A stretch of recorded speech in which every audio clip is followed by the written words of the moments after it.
Madam तुम्ही Shrikant sir या दोघांच्या रूपानं तिच्या आयुष्यात सोन्यासारखी गंगा आली, पण त्या सोन्यासारख्या गंगेचं घोटभर पाणी सुद्धा तिच्या नशिबात लिवलं नव्हतं.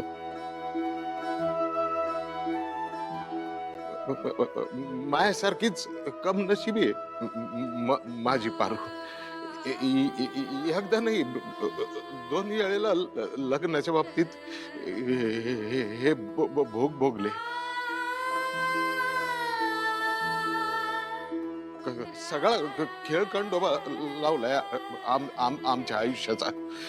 कसं काय ते त्या देवालाच माहिती.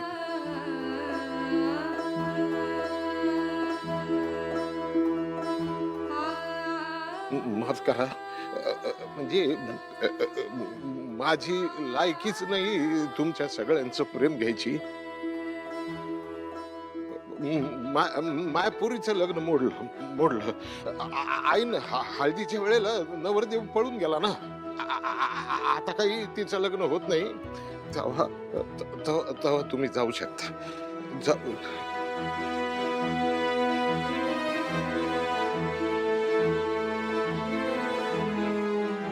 ते तुमच्या रूपात मला असं वाटलं की पालटतील तिचे नशिबाचे भोग.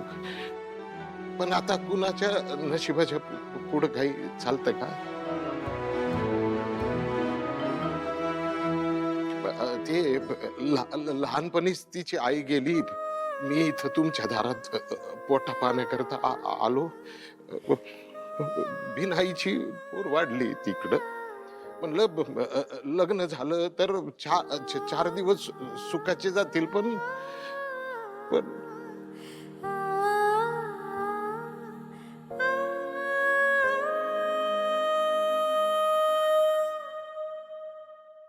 पारू पारू मला माफ कर.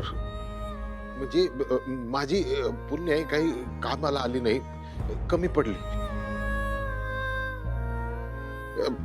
मला माफ कर. म्हणजे मी तुला जन्म दिलाय, पण तुझ्या जन्माच्या वेळेला ते साठवाईने तुझ्या कपाळावर जे लिहिलं ना, ते नाही मी पुसू शकलो.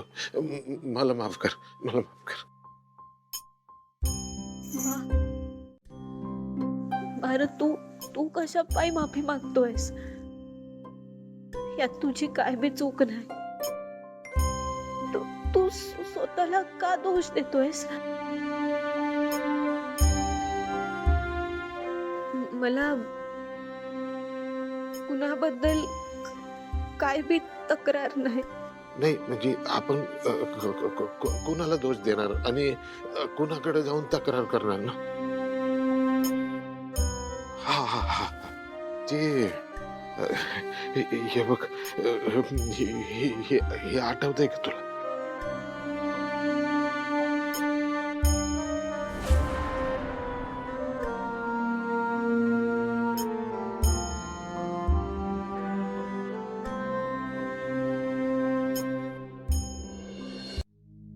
तुझ्या आईचं मंगळसूत्र.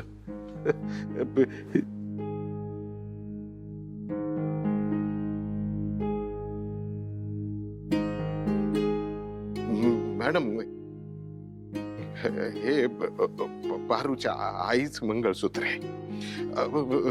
तिचं स्वप्न होतं पारूचं लग्न बघायचं. मला वाटलं होतं उद्या हरीश बरोबर पारूचं लग्न लागताना मी हरीशच्या हातात हे मंगळसूत्र देईल आणि ते पारूच्या गळ्यात घालायला सांगेल.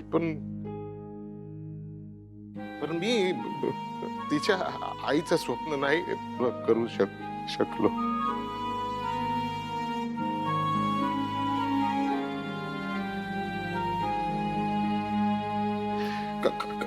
काय उपयोग आहे का आता या मंगळसूत्राचा? काय उपयोग आहे? कोण गळ्यात घालल मंगळसूत्र माझ्या पोरीच्या?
बाप रे, आता आदित्य या पारूच्या गळ्यात मंगळसूत्र घालतोय की काय?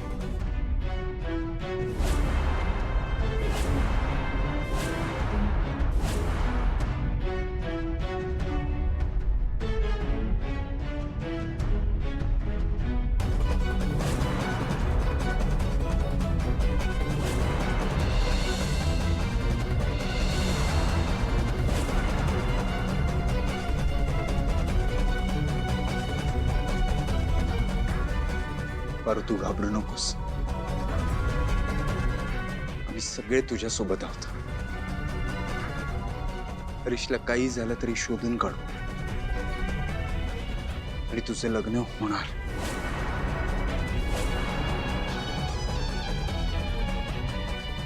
या मंगळसूत्राची शपथ घेऊन सांगतोय, तुझं लग्न होणार. मग त्यासाठी मला काहीही करावं लागलं तरी चालेल.